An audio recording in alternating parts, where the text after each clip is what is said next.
سر احمد رضا عطاری ہیں فیصل آباد سے، کہتے ہیں امیر اہل سنت کے ساتھ اپنی ملاقات کی رودات بیان فرما دیں۔ مجھے سن یاد نہیں، میں کراچی حاضر ہوا، شاید رنچھوڑ لائن کے اندر جلسہ تھا۔ جب میں جلسے کے لیے جانے لگا تو ایک لڑکا آیا، اس نے مجھے چھوٹا سا نا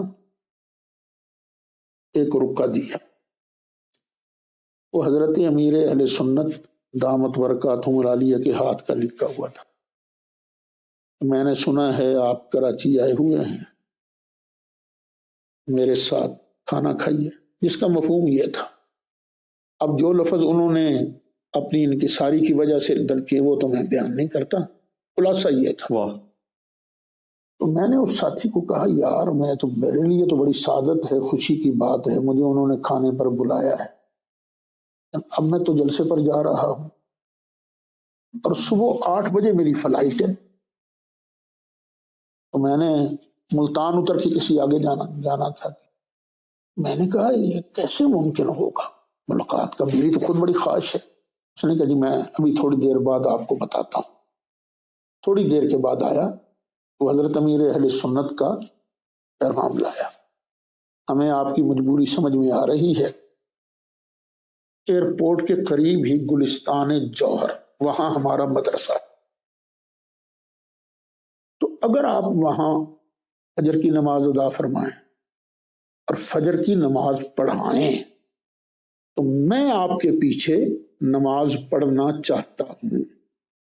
میں کیا تھا، وہ تو صرف ابا جی کی بلا کی نسبت کا وہ خیال فرما رہے تھے۔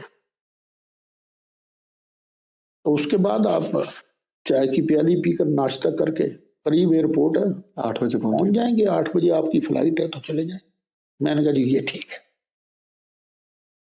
تو میرا خیال ہے 6:00 پر وہاں نماز ہوتی تھی فجر کی، میں وہاں پہنچ گیا تو لڑکے بڑے خوش تھے، اساتذہ بڑے خوش تھے، ہمارے حضرت صاحب جب سے مدرسہ بنایا آج تک یہاں نہیں آئے، آپ کی وجہ سے آج آ رہے ہیں، آپ کا شکریہ۔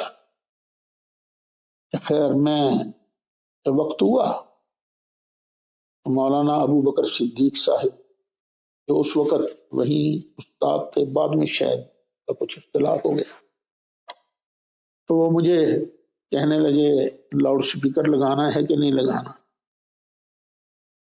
میں نے کہا جی میں تو لگاتا ہوں، آپ کی اپنی مرضی ہے، لگائیں یا نہ لگائیں، میں تو لگاتا ہوں۔ تو پھر انہوں نے لاؤڈ سپیکر بھی لگایا، تو تکبیر تحریمہ میں کہہ چکا تھا تو حضرت صاحب تشریف لے آئے، تو جماعت میں شریک ہوئے۔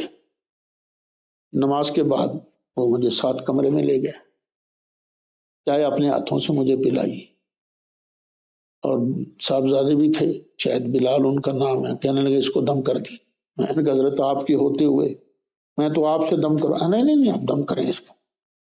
میں نے شو کر دیا، ان کا حکم تھا، میں نے پھونک مار دی، کہ اب اس کے ابا کو بھی دم کر دیں۔ میں نے کہا جی آپ کیوں؟ نہیں دم کر دیں۔ میں نے امتثال امر کے لیے ان کے حکم کی تعمیل میں پھونک مار دی، کیونکہ دینے والا تو اللہ تعالیٰ ہے نا، کہ ہماری ماں کے کیا کرتے ہیں، تو اللہ نے بہت کچھ دیا ہے ان کو۔ تو پھر الحمدللہ انہوں نے مجھے تحفے طائف دے کر رخصت بھی کیا۔